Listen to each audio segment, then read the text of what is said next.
Saudações guerreiros e guerreiras, eu sou o Túlio e esse é mais um episódio do canal Reis do Crime. Família, eu venho aqui para agradecer os 19 mil inscritos.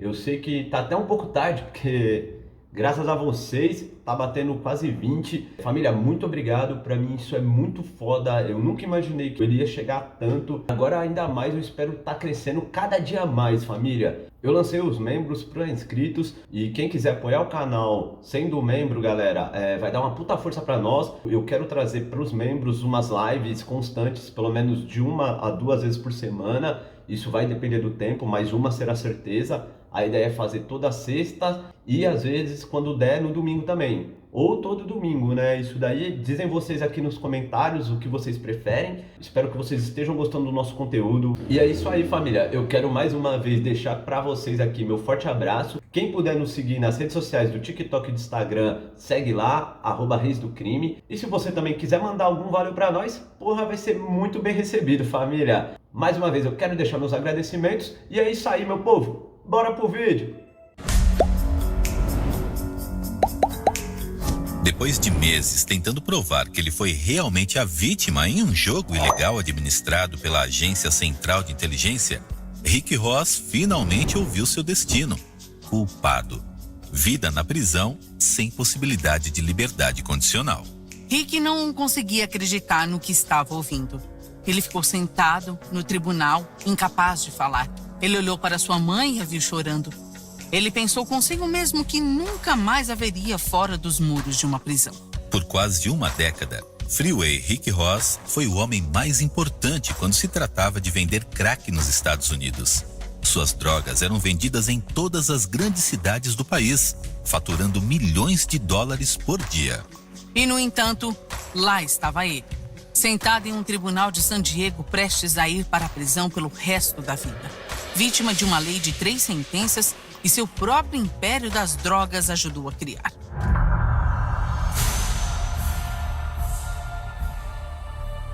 Em 1984, Ronald Reagan foi presidente por 3 anos. Fellow Americans, I've said on several occasions that I wouldn't comment about the recent congressional hearings on the Iran-Contra matter until the hearings were over. A Reaganomics estava em pleno vigor e a Guerra Fria estava em seus anos finais. Durante o mesmo período de 3 anos, Freeway Rick Ross e sua equipe, incluindo Ollie Newman e Norman Tillman, monopolizaram o mercado de drogas de Los Angeles com um novo produto de sucesso: o crack. Como vimos no episódio anterior, Rick viu o potencial de crack no mercado inexplorado. A cocaína em pó era muito cara para vender na comunidade urbana de Rick, em sua maioria afro-americana. Mas o crack, uma forma de droga relativamente barata e fácil de fazer, tinha potencial. E Rick tirou proveito disso. Rick colocou seu cérebro para funcionar e começou a vender crack pré-fabricado, conhecido como Red Rock. E em poucos anos ele passou de vender alguns milhares de dólares em cocaína em um dia para quase $1 milhão cada dia. Seu suprimento de cocaína veio de Ivan Arguelas e Henry Corrales, 2 nicaragüenses que moravam em Los Angeles. Eles tinham conexões com cartéis de drogas colombianos e viram potencial em Rick para empurrar seu produto nos Estados Unidos. O relacionamento foi fortuito para todos os envolvidos. Mas no final de 1983 ou início de 1984, Rick conheceu outro fornecedor nicaragüense que estava em uma posição superior na cadeia alimentar, Oscar Danilo Blandon. Esse relacionamento levaria Rick a alturas que ele e seus amigos nunca poderiam ter sonhado. Danilo Blandon nasceu em 29 de julho de 1951 em Manágua, Nicarágua, em uma família bastante rica de proprietários de terras. Depois de estudar na faculdade no exterior, Blandon voltou para casa para trabalhar na propriedade de seu pai. Depois disso, ele começou a trabalhar no governo da Nicarágua, que estava sob o controle do ditador Anastácio Somoza. Quando Somoza foi derrubado pela Frente Sandinista de Libertação Nacional Comunista em 1979, Blandon sabia que estava em apuros. Ele fugiu para os Estados Unidos com sua esposa e filha em busca de asilo político. Eles moraram em Miami por cerca de um mês antes de se mudarem para Los Angeles, onde Blandon vendia carros usados para viver. Em 1982, Blandon conheceu outro exilado nicaragüense chamado Norin Menezes, conhecido na comunidade como o Padrinho. Os dois começaram a gostar um do outro e Menezes fez uma oferta a Blandon: vender cocaína e mandar o dinheiro de volta para Nicarágua para ajudar a financiar o esforço de resistência contra os sandinistas. Blandon, ainda amargo por ter que fugir de sua casa, concordou facilmente. Logo, ele estava comprando e vendendo diretamente dos cartéis colombianos, nicaragüenses e mexicanos. Onde ele conseguiu esses contatos de alto nível é um mistério. Mas isso não importava quando Blandon conheceu Rick Ross na parte de trás do carro de Henry Corrales no final de 1983 ou início de 84. A essa altura, Blandon já tinha o produto e sabia que Rick era o homem certo para vendê-lo. De acordo com Rick, ele teve que pagar $60 mil a Corrales pela apresentação de Blandon. Curiosamente, Blandon também pagou a Corrales $60 mil pela oportunidade de conhecer Rick. Seria o último grande pagamento para Henry Corrales, porque a apresentação significava que ele estava completamente 100% satisfeito com o fornecimento de drogas para Rick Ross. Rick e Blandon se dirigiram até Rialto, 96 quilômetros a leste de Los Angeles, falando de negócios o tempo todo. Blandon ofereceu vender cocaína para Rick por apenas $20 mil o quilo, em comparação com os $34 mil que ele estava pagando para Corrales. De acordo com Rick, ele comprou 50 quilos poucas horas depois daquela reunião inicial. 50 quilos foi a maior compra que Rick e sua equipe já fizeram em uma única compra. Rick Ross e Danilo Blandon estavam oficialmente no mercado e os negócios estavam prestes a explodir. Ollie Newell lembra que assim que Blandon entrou a bordo, tudo mudou.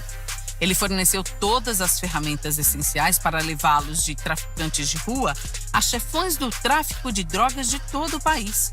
Cocaína pura, contadores de dinheiro e infraestrutura. Rick afirma que poderia obter qualquer quantidade de produto que precisasse em cerca de 45 minutos e, por meio de sua rede, o produto teria desaparecido no final do dia. No início, Rick estima que estava vendendo mais de $1 milhão em cocaína por dia por causa de Blandon. Parte do sucesso de Rick em 1983 e 1984 veio da abertura do que ele chamou de mega casas. As mega casas funcionavam de maneira diferente das casas de crack normais, pois vendiam a um preço definido, $100 por pedra, sem negociação. Cada 28 gramas de cocaína foram cortados em 14 pedras de crack. As doses pequenas e relativamente acessíveis tornavam mais fácil para os viciados obter uma solução rápida. E Rick estava ganhando $400 a mais por onça do que se estivesse vendendo a moda antiga. Rick previu que cada mega casa renderia quase $40 mil por dia. Conhecendo os riscos envolvidos, ele fez questão de empregar não adictos e os alternou constantemente. Sempre pragmático, Rick sabia que a qualquer momento a casa poderia ser invadida ou roubada, e ele queria minimizar qualquer tipo de perda. As mega casas foram um sucesso. $100 era o suficiente para os drogados curtirem a brisa que procuravam e era muito fácil comprar a segunda dose por apenas mais 100. Era tudo propício para os adictos. No final de 1984, Rick tinha cerca de 8 mega casas montadas, completas, com unidades para o viciado em movimento. Graças ao estoque de Blandon, ele estava movimentando mais de 125 quilos de cocaína por dia e o dinheiro não parava de entrar. É importante lembrar que Rick e seus amigos ainda tinham cerca de 20 e poucos anos e estavam ganhando mais dinheiro do que poderiam ter sonhado. Eles compraram carros luxuosos, casas caras, roupas de primeira e todos os anos eles esquiam juntos em Aspen. E quando o Lakers jogava, Rick e seus amigos estavam sempre lá. Mas durante tudo isso, Rick permaneceu focado e humilde. Apesar de gostar dos flashes, ele nunca deixou o dinheiro subir à sua cabeça e distraí-lo. Segundo amigos, ele estava sempre disposto a mostrar ao resto de sua equipe o caminho para o sucesso. No entanto, Rick não conseguiu revelar seu caminho para o sucesso. Em 1984, ele comprou várias lojas de peças de automóveis e reformou um hotel de 22 unidades chamado Freeway Motor Inn, como forma de lavar o dinheiro das drogas. Com o crescimento dos negócios em toda Los Angeles, era hora de expandir suas operações para o resto do país. Em algum momento de 1984, um antigo associado de tênis de Rick o apresentou a seu irmão, Mike Wingo, que morava em St. Louis, Missouri, e estava tentando entrar no jogo. Rick não tinha ideia de quanta cocaína estava indo para o meio oeste do país. Então, ele voou para St. Louis para encontrar Mike e começou a falar de negócios. Rick deu a Mike um kit inicial de drogas para vender. Poucos dias depois, Mike ligou e apresentou Rick a outra pessoa interessada em negociar em São Luís. Em nenhum momento, os negócios começaram a circular no The Gateway to the West. Por volta da mesma época, um amigo de Rick o abordou sobre como entrar no mercado de Cincinnati. Como fez com St. Louis, Rick deu a seus contatos um pacote inicial e esperou pelos resultados. Em questão de meses, Rick conseguiu conquistar 2 cidades do meio oeste. Logo, a cocaína de Rick estava chegando às ruas de todas as grandes cidades da América. Kansas, Seattle, Detroit, Nova Orleans, Atlanta e a própria Big Apple. Mas, com o sucesso, vem a notoriedade. Rick estava no radar da polícia há algum tempo e estava prestes a ficar muito pior graças ao homem que o fez rei, Danilo Blandon. Freeway Rick Ross estava no auge de sua carreira no tráfico de drogas em meados da década de 1980. Ele mesmo admitiu que 1985 e 1986 foram seus melhores anos. Ele tinha seu produto em quase todas as grandes cidades dos Estados Unidos. Ele estava vivendo a vida de um gangster de Hollywood. Carros, casas, dinheiro. Os paralelos com a força do poder, que surgiu no início de sua carreira, não foram perdidos por ele. Mas, apesar de todos os esforços de Rick para manter seu dinheiro limpo, as lojas de peças automotivas, o hotel, os barcos e as casas não foi o suficiente para mantê-lo longe de problemas com a lei. Em outubro de 1986, enquanto Rick estava verificando a operação em uma das mega casas, ele recebeu um telefonema dizendo que sua namorada, Marilyn, havia sido presa, junto com algumas outras pessoas, e que seu esconderijo havia sido invadido. Rick voou imediatamente de volta para Los Angeles. Infelizmente, assim que voltou, soube que Michael Wingo, seu homem em São Luís, acabara de ser preso com mais de 4 quilos de cocaína em um carro que Rick havia lhe dado. Para piorar as coisas, Mike estava vendendo cocaína em sua própria casa. Enquanto Rick estava visitando St. Louis, ele estava usando seu nome verdadeiro. Ele temia que pudesse haver evidências que poderiam implicá-lo na prisão de Mike. Enquanto tudo isso acontecia, o irmão de Rick, David, começou a ser seguido por patrulha da polícia. Durante uma dessas interações, David foi parado e a polícia mencionou o nome de Rick. Estava claro que a polícia sabia quem era Rick Ross. Rick presumiu que ele estava lidando com policiais sujos, procurando ganhar um pedaço da fortuna dele.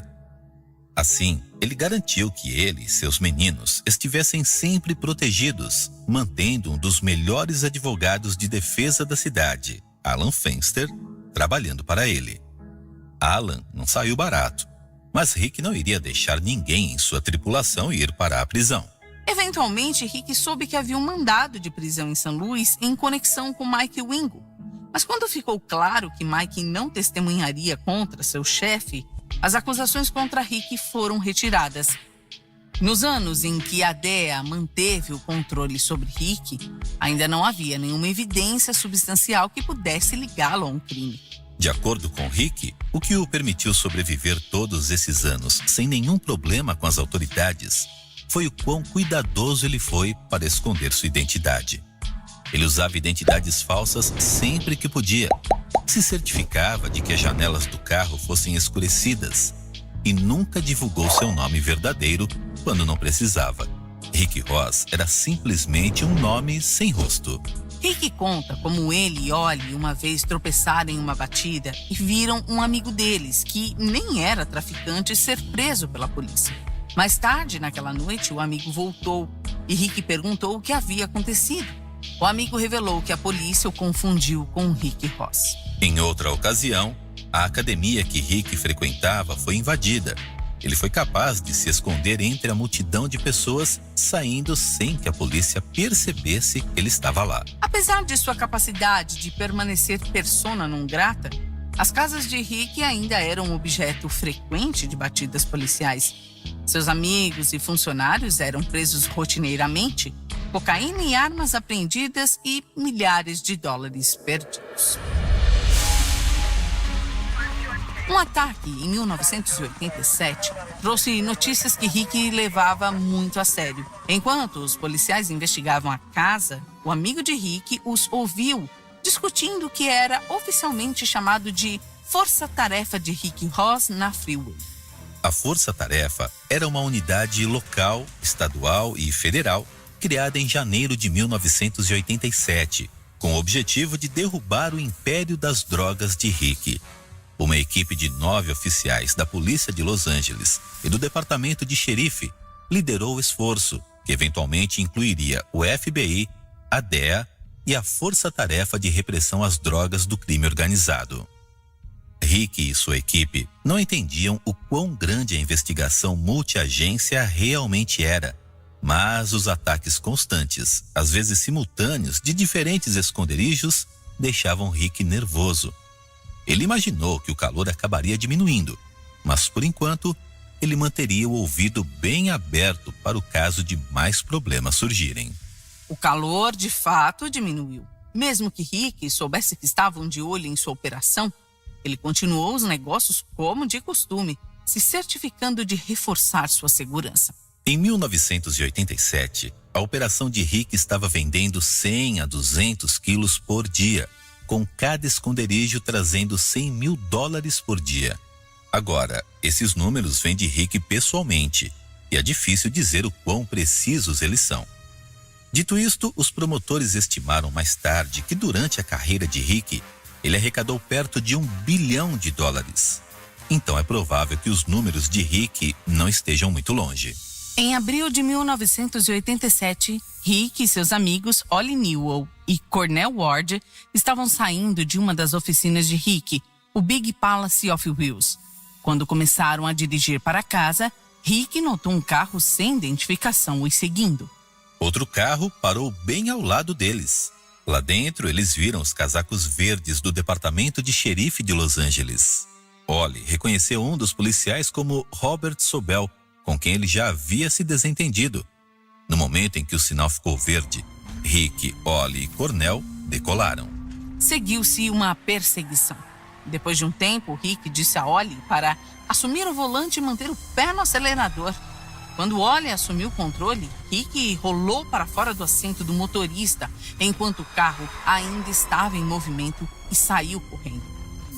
Enquanto Rick corria, a polícia atirou.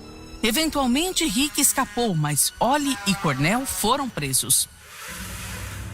Depois que Ollie e Cornell pagaram fiança, eles se encontraram com Rick e o informaram dos detalhes de sua prisão. Ambos os homens foram atirados ao chão e espancados. Então, Cornell observou um dos policiais tirar 1 quilo de cocaína de um dos carros da polícia e colocá-lo no porta-malas do carro de Rick. Rick não conseguia acreditar no que estava ouvindo. Seu advogado, Alan Fenster, conseguiu fazer com que as acusações contra Ollie e Cornell fossem retiradas. Mas as acusações foram prontamente feitas contra Rick. A polícia afirmou que Rick atirou neles enquanto Rick estava fugindo. Depois de conversas com Alan e sua mãe, Rick concordou que a coisa mais inteligente a fazer era simplesmente se entregar. Durante o interrogatório, ele jurou que não atirou na polícia e até fez um teste no detector de mentiras para provar que ele estava falando a verdade. Mas os investigadores continuaram com as acusações. Em audiências preliminares, Alan Fenster solicitou acesso às fitas dos interrogatórios de Rick. Ele analisou as fitas e, quando voltou, conseguiu provar que as fitas foram adulteradas, cortadas e emendadas para parecer incriminadoras. O juiz rejeitou as acusações. Rick Ross era um homem livre. O conflito com a lei deixou Rick nervoso. Sua namorada, Marilyn, acabara de ter uma filha bebê e ele sabia que precisava tirar sua nova família de Los Angeles, longe do estresse de sua vida de crime. Rick, Marilyn e a filha se mudaram para um subúrbio tranquilo em Cincinnati. Ele se aposentou do tráfico e viveu em paz por um tempo. Rick afirma que foi aposentado por 1 ano antes de receber outra ligação de Danilo Blandon. Outros relatórios dizem que foi alguns meses. Apesar de tudo, enquanto Rick estava em Cincinnati em 1987, Blandon o procurou sobre como voltar ao jogo. Rick concordou em reiniciar sua operação em Cincinnati, que já foi um sucesso. Mas Rick sabia que desta vez seria a última. Ele estava ficando cansado do jogo. Depois de economizar um pouco mais de dinheiro, era hora de sair e voltar seu foco para negócios legítimos. Ele já possuía vários hotéis que ele sabia que poderiam ser lucrativos como mais do que frentes de lavagem de dinheiro. Mas antes que ele pudesse fazer sua saída, ele precisava terminar seu último urra. Rick viajou entre Los Angeles e Cincinnati, comprando centenas de quilos de cocaína de Blandon por $10 mil cada. Apesar dos anos trabalhando juntos, Rick nunca perguntou a Blandon sobre sua história. Mas em uma festa, certa noite, por volta do final de 1987 ou início de 1988, Blandon disse a ele que a razão pela qual ele estava vendendo drogas era porque havia uma guerra em seu país natal. O dinheiro das drogas estava sendo usado para ajudar o exército rebelde a lutar por suas terras. Isso foi tudo o que ele divulgou para Rick. Nenhum deles percebeu que o pequeno fato pessoal logo revelaria um escândalo internacional.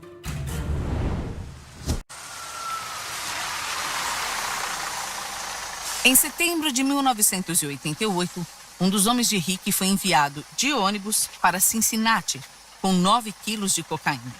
Sem o conhecimento de Rick, o mensageiro notou que, enquanto chegou no Novo México, cães farejadores cheiraram traços de cocaína enquanto eram parados em um ponto de ônibus. Assustado, o mensageiro fugiu, deixando a mala para trás. A DEA continuou observando a mala, esperando para ver quem a reclamaria assim que chegasse a Cincinnati. Alguns dias depois, Rick e seu associado Alfonso Big Al Jeffries dirigiram até a estação de ônibus de Cincinnati para se encontrar com o mensageiro. Big Al entrou e perguntou sobre o Greyhound vindo de Los Angeles. O mensageiro não estava em lugar algum, mas Big Al reivindicou a mala que eles haviam deixado para trás. Agentes da DEA imediatamente o prenderam. 9 quilos de cocaína eram suficientes para prender um homem por décadas. Big Al acabou cumprindo 20 anos pela prisão. O evento assustou tanto Rick que ele fez as malas e voltou para Los Angeles. Após seu retorno, Rick começou a trabalhar na construção, se mantendo discreto. Mas era tarde demais para seu plano de saída. Rick já estava sob investigação no Texas por conspiração para traficar cocaína.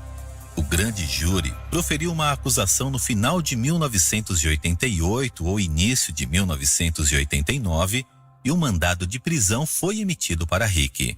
Para piorar ainda mais as coisas, durante seu interrogatório para a apreensão de Cincinnati, Big Al quebrou e se voltou contra Rick, revelando detalhes de suas várias viagens de Los Angeles para as principais cidades do país. Em 8 de junho de 1989, Rick foi indiciado por acusações federais de conspiração.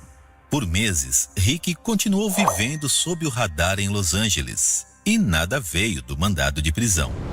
Mas em novembro de 1989, enquanto despejava concreto em um canteiro de obras, Rick viu um carro da polícia sem identificação vir gritando até ele.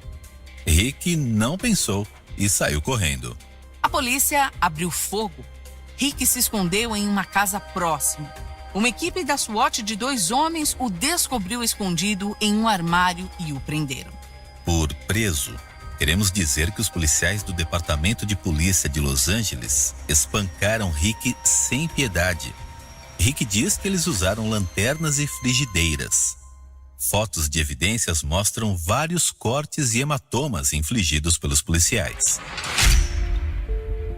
Em última análise, em 5 de setembro de 1990, Rick se confessou culpado de conspiração para traficar cocaína, resultando em uma sentença obrigatória de 10 anos. Ele foi enviado para Boone County, Kentucky, nos arredores de Cincinnati, do outro lado do rio Ohio. O reinado do traficante de 30 anos estava oficialmente acabado. Mas sua história estava apenas começando. Enquanto estava na prisão, Rick foi abordado pelo Departamento de Justiça. O FBI estava no meio de um caso anticorrupção em grande escala, conhecido como Operação Big Spender, com o objetivo de reprimir a corrupção policial. O FBI viu Rick como uma testemunha ocular da corrupção no Departamento de Polícia de Los Angeles. Anos antes, Rick e seu advogado, Alan Fenster, contrataram um detetive particular para investigar os policiais corruptos que o encontraram. Agora, Rick e Alan foram capazes de entregar todas as informações que reuniram para o FBI. Rick testemunhou contra os policiais corruptos da Força-Tarefa de Rick Ross da LAPD, incluindo os homens específicos que plantaram as drogas em seu carro, depois que ele, Ollie e Cornell foram perseguidos pela polícia. Ele foi apoiado por evidências de vídeo de detetives corruptos que roubaram dinheiro durante várias incursões antidrogas. No entanto, o júri achou difícil acreditar em um traficante de drogas ao invés do Departamento de Polícia. No final do dia, os julgamentos do Big Spender resultaram principalmente em absolvições ou acordos, embora 19 policiais tenham sido condenados. A única luz brilhante veio na forma de uma frase reduzida para Rick. Sua sentença de 10 anos foi reduzida para 4.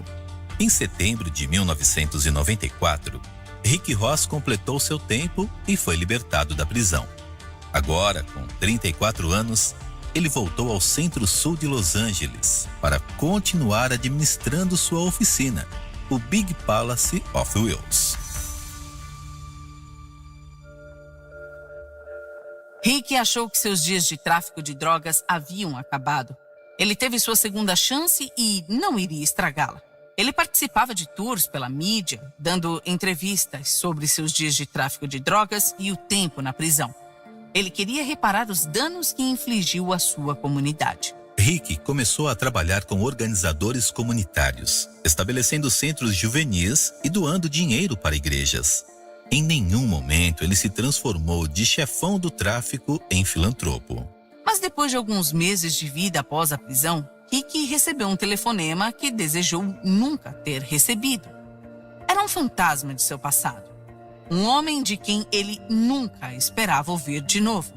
Danilo Blandon.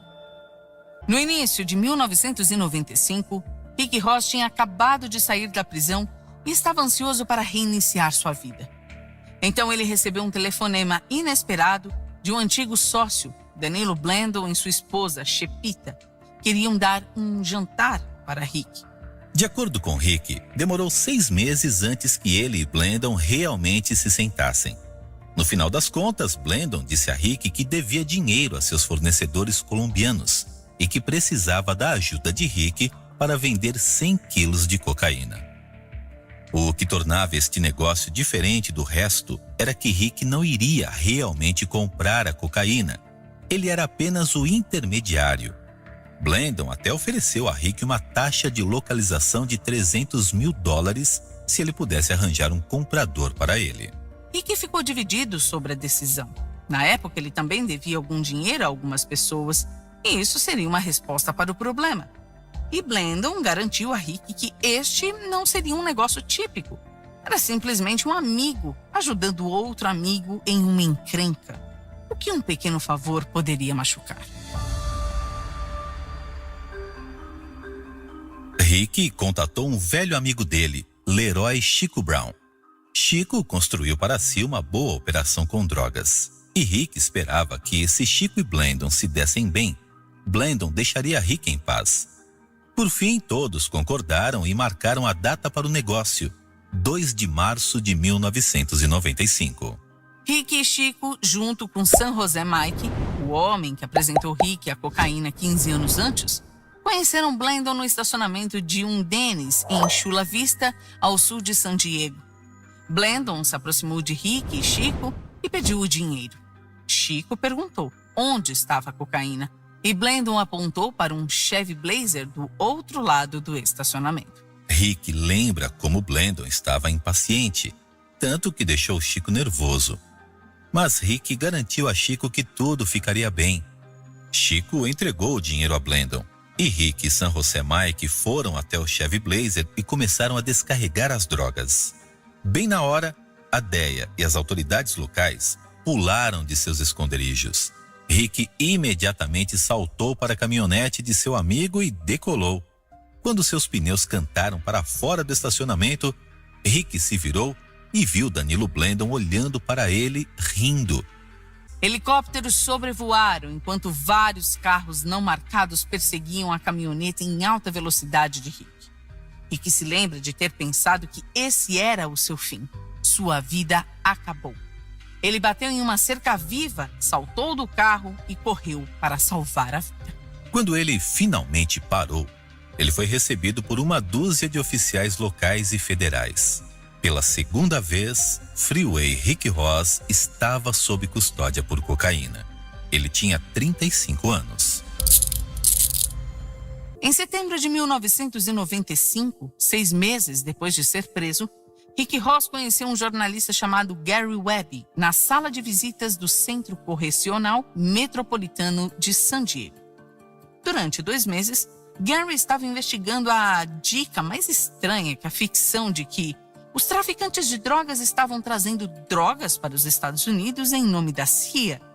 Um dos principais traficantes envolvidos era ninguém menos que Danilo Blandon. Gary explicou que Blandon era afiliado ao grupo de guerrilha nicaragüense de direita conhecido como Contras. Os Contras lutavam contra o regime comunista dominante, os sandinistas. Blandon, sob a tutela de Noreen Menezes, vendeu e traficou cocaína para os Estados Unidos e usou o dinheiro para ajudar a armar os Contras. O mais chocante é que a CIA estava ciente disso e usou Blandon como um agente secreto. O Congresso cortou fundos para os Contras assim que foi revelado que os guerrilheiros estavam cometendo violações dos direitos humanos. Então a CIA secretamente ajudou a financiar o esforço dos Contras, vendendo contrabando para todo o mundo. O maior escândalo, que já havia estourado em meados dos anos 80, foi que altos funcionários do governo haviam secretamente facilitado a venda de armas para o Irã, que estava sob embargo de armas. O escândalo, conhecido para sempre como o caso Irã-Contra, quase derrubou o governo Reagan. Mas Gary Webb percebeu que o escândalo não parava por aí. Ao longo dos anos 80, a CIA trabalhou com vários traficantes de drogas conhecidos em seu esforço para enviar armas aos Contras. O detalhe relevante para Rick Ross era que Danilo Blandon era um desses agentes da CIA. A CIA sabia que Blandon estava trazendo cocaína para os Estados Unidos e eles sabiam que Rick Ross era seu principal comprador. Mas a agência fez vista grossa, porque também sabia que os lucros de Blandon estavam sendo enviados para os Contras. Em 1992, Blandon foi preso em San Diego e pode pegar até 10 anos de prisão. Enquanto aguardava julgamento, passou a cooperar com a DEA e teve sua pena reduzida para 48 meses. Ele acabou cumprindo apenas 28 meses e foi solto em setembro de 1994, mesmo mês que Rick foi solto da prisão no Texas. Como parte de seu acordo, Blandon concordou em se tornar um informante e ajudar a derrubar Rick Ross, que, aos olhos da DEA, era uma ameaça muito mais séria. Rick ficou completamente pasmo com a história. Ele percebeu que o tempo todo ele não era nada mais do que um bode expiatório para um homem que considerava seu amigo e mentor. E mais do que isso, Rick, sem saber, fez parte de um dos maiores escândalos da história americana. Durante o julgamento de Rick, em 1996, Alan Fenster usou as informações que Gary havia adquirido para ajudar na defesa de Rick. Fenster tentou pintar Rick como um peão em um jogo disputado pela CIA e até alegou que o relacionamento da CIA com Blandon era ilegal. Mas o júri, que por acaso era inteiramente branco, não gostou da situação de Rick. Em 19 de novembro de 1996, saiu o veredito. Ele foi condenado à prisão perpétua sem liberdade condicional. Uma das consequências imprevistas do sucesso de Rick, a lei dos 3 golpes. Para combater o aumento do crime relacionado à epidemia de crack em todo o país, iniciada pelo próprio Rick, o governo federal aprovou uma lei determinando que a terceira acusação criminal de um infrator resultaria automaticamente em prisão perpétua. Este foi o terceiro ataque de crime de Rick. Em dezembro de 2004, Gary Webb foi encontrado morto em sua casa com 2 ferimentos a bala na cabeça. Sua morte foi considerada suicídio, embora rumores da internet especulem que ele foi morto pela CIA. Como Rick aponta, Gary foi um rebelde que lutou contra a injustiça e, infelizmente, ele pagou por isso. Rick passou os primeiros 6 anos de sua prisão perpétua na Central Correcional Metropolitana de San Diego. Ele sobreviveu transferindo suas habilidades comerciais de cocaína para o comércio de cigarros e doces, a principal moeda da cadeia. Ele também conquistou um demônio que o perseguiu por toda a vida: sua incapacidade de ler. Aos 38 anos, o ex-multimilionário e chefão do tráfico ainda não tinha ideia de como ler as palavras mais básicas. Agora, sem mais nada para fazer, Rick se encarregou de aprender suas letras. Com a ajuda de um colega de cela, ele finalmente aprendeu o que o Distrito Escolar de Los Angeles falhou em lhe ensinar 2 décadas antes. Foi uma batalha difícil: pronunciar palavras e criar flashcards. Mas logo Rick estava lendo livros como The Autobiography of Malcolm X e Awaken the Giant Within. Não muito depois disso, Rick começou a ler livros jurídicos para ajudar no processo de apelação. 3 palavras chamaram a atenção de Rick enquanto ele lia sobre a lei: contínuo, criminoso, assassino. O que isso significa é que, ao longo de toda a sua carreira, Rick realizou uma única onda de crimes contínua: o tráfico de cocaína. Quando ele foi condenado à prisão perpétua, os tribunais disseram que suas condenações anteriores em Ohio e Texas eram crimes separados, o tornando assim um infrator de 3 acertos. Rick e seu advogado argumentaram no Tribunal de Apelações que toda a sua carreira criminosa foi, na verdade, um longo crime. O Tribunal de Apelações do 9º Circuito concordou e reduziu a sentença de prisão perpétua de Rick para 20 anos. Em março de 2009, Rick Ross foi libertado em liberdade condicional. Ele ficou em uma casa de recuperação por 2 meses antes de ser liberado de volta à sociedade. Ele finalmente era um homem livre para sempre desta vez. Hoje, Rick, agora com 59 anos, usa sua vida como um conto de advertência para aqueles, especialmente os jovens, que desejam entrar no jogo das drogas. Ele vai a escolas de todo o país e fala sobre as consequências do tráfico de drogas. Apesar de toda a filantropia em que Rick se envolve agora, infelizmente, nunca compensará o dano que ele fez à sua comunidade. Ao longo da década de 1980, o crack assolou os Estados Unidos especialmente na cidade natal de Rick, Los Angeles. Foi relatado que as emergências hospitalares relacionadas à cocaína, como overdose, aumentaram 12% em 1985, de 23.500 para 26.300, e sempre 10% em 1986, de 26.300 para 55.200. Ao mesmo tempo, o crime relacionado às drogas aumentou dramaticamente. As lutas pelo território deixaram corpos no chão e as ruas cobertas de sangue. Entre 1985 e 1991, as mortes por armas de fogo entre adolescentes aumentaram 154%. A taxa de homicídios entre jovens negros, em particular, mais do que dobrou no final da década.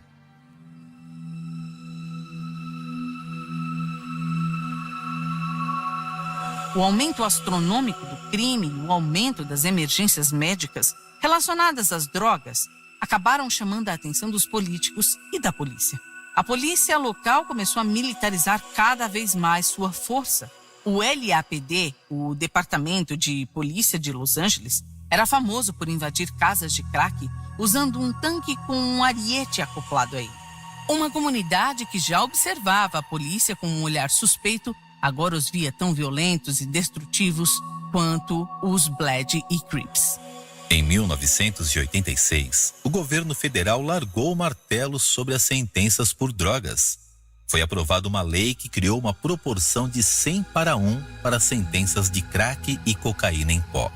O que significa que, por exemplo, se alguém foi pego com 6 gramas de crack ou 600 gramas de cocaína em pó, a sentença mínima era obrigatória de 6 anos em prisão. Alguém segurando uma quantidade de crack que pesa o mesmo que uma barra de chocolate pode acabar na prisão para o resto de sua vida.